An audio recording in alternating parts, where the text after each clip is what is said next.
Sexta-feira e à Sexta de Livros. O meu nome é Andreia Salgueiro e estou pronta para partilhar convosco alguma das mais recentes aquisições da Biblioteca cá de casa e também aparições do mercado editorial português.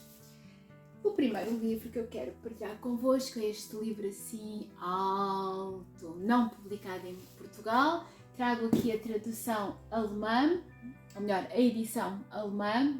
Poderia traduzir isto quase como bem lá no alto, no topo, no cimo. Creio que a edição brasileira é bem lá no alto.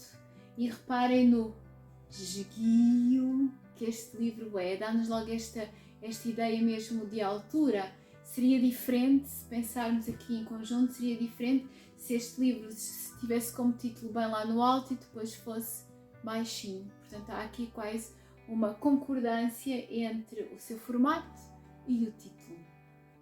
E quando o abrimos, ele é um livro duro, não é? De cartão, até com cantos redondos. É bom para este manuseamento de bebés, de mãos pequenas. E eu tenho aprendido que também é ótimo para contar e assim para mãos grandes. E tenho feito uma descoberta, que se calhar não é inédita para muitos, mas para mim tem sido até uma descoberta recente, que é línguas na qual eu tenho muita dificuldade de traduzir, nomeadamente o alemão. Estes livros com poucas palavras, com uma cadência narrativa constante, facilitam-me na sua apreensão, na minha apreensão leitora também. Então, quando o abrimos, vemos aqui a casa, bem esguia, a acompanhar o formato do livro e no topo o bolo. Mais nada, nenhuma informação, há quase um silêncio aqui na página. E isto prende-me logo a atenção, espero que também vos prenda a atenção, para tentar descobrir o que é que vai acontecer, o que há por aqui, quem são os personagens desta história, porque é que o bolo está no cima da janela, porque é que só há uma porta. E toda esta coerência gráfica e estética, reparem, a porta do mesmo tom da janela, do mesmo tom da cereja em cima do bolo. Então logo aqui algo a nível estético que também me cativa e prende. Aparece-nos a primeira personagem, é mesmo a primeira personagem. Se olharmos um bocadinho para trás, percebemos que já tínhamos uma personagem, quase uma personagem muda ou silenciosa ao longo da história, porque se continuarmos a folhear, ela vai cá estar sempre,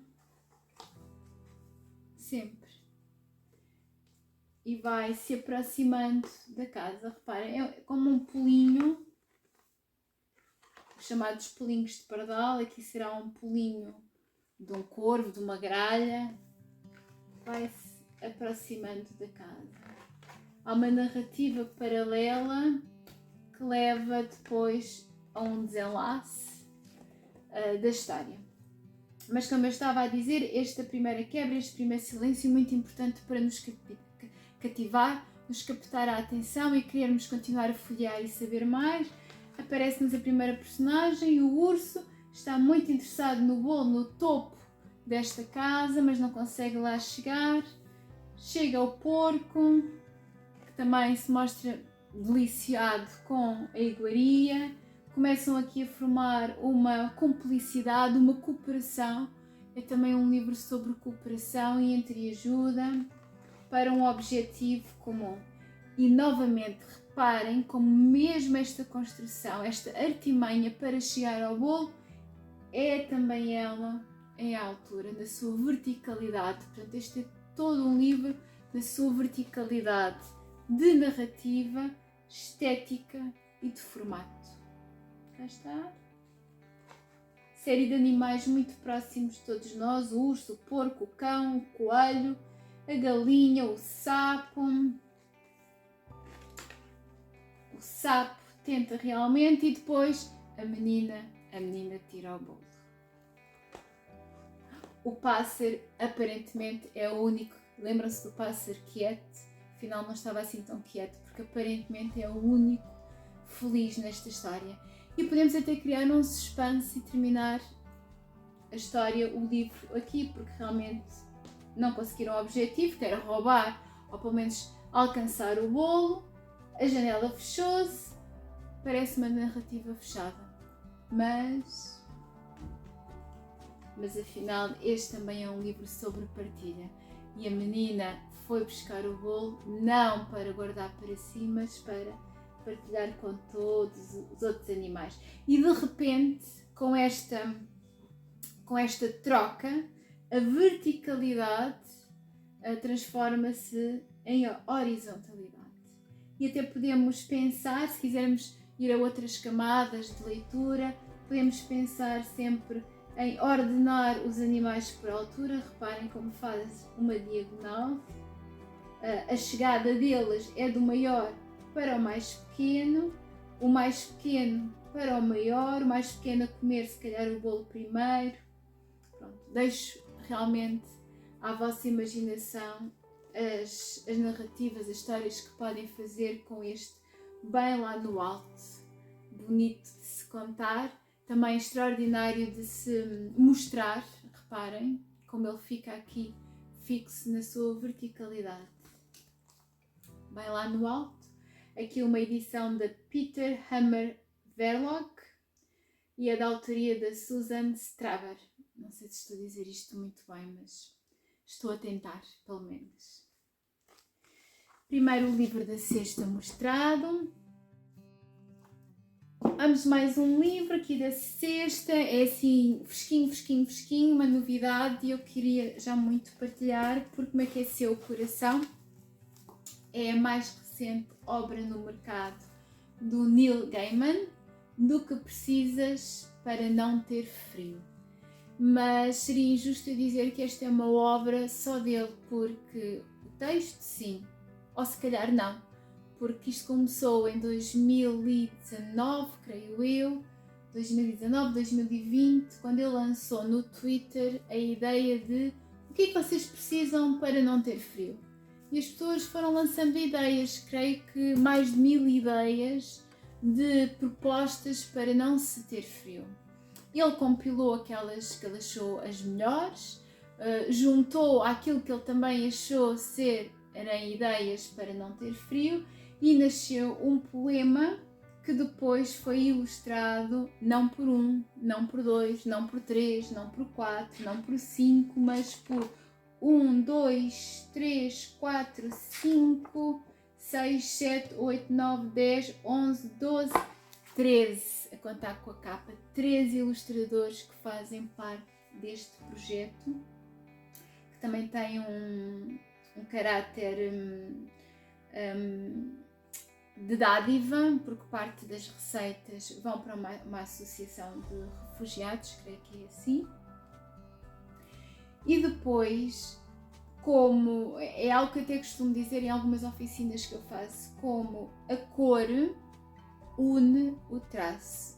A premissa que foi dada aos ilustradores para trabalharem este livro foi só podiam usar preto e laranja. Este laranja quente para nos aquecer. O autor do texto fugiu da ideia do amarelo, que também nos dá o quentinho, não é? Mas é mais um lugar comum, foi buscar o laranja, que é se calhar mais forte, mais vibrante, mais relacionado com o fogo. E a ideia era usar essas duas cores com a base branca do papel e desenvolver as ilustrações. E eu fiz o teste.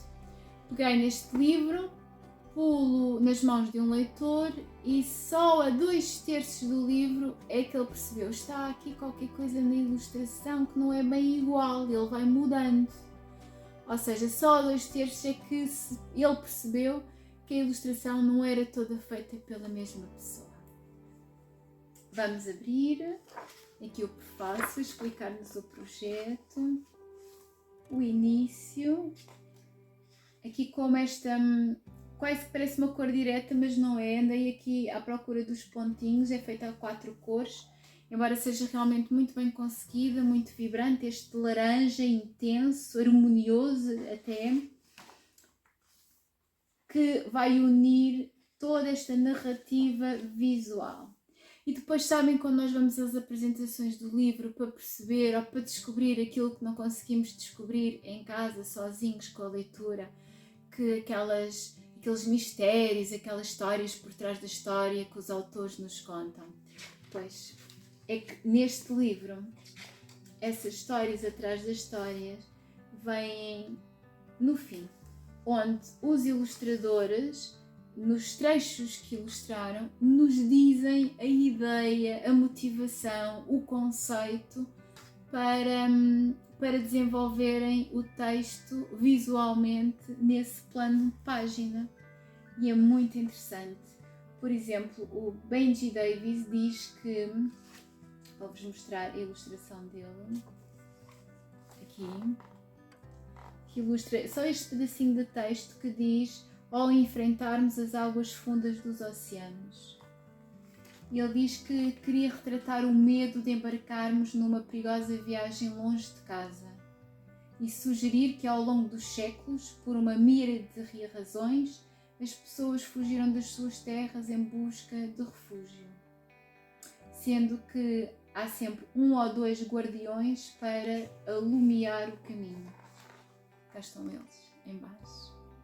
Portanto, eles exploram graficamente as suas ideias e acho isso, para quem gosta destes apontamentos da história atrás da história, acho mesmo muito, muito interessante. E depois toda esta harmonia estética, apesar de ser feito a várias mãos, com vários conceitos, com várias ideias, como tudo se conjuga tão bem. E a técnicas também, como tudo funciona de forma maravilhosa. E depois o texto do escritor, que nos dá conceitos tão próximos, como por exemplo, deixa-me cá ver, coisas que nos aquecem para não ter frio, uma batata assada numa noite de inverno, a manta tecida pelos dedos ágeis da tua mãe ou da tua avó, um sorriso, um toque, a confiança quando vens da neve ou à neve regressas.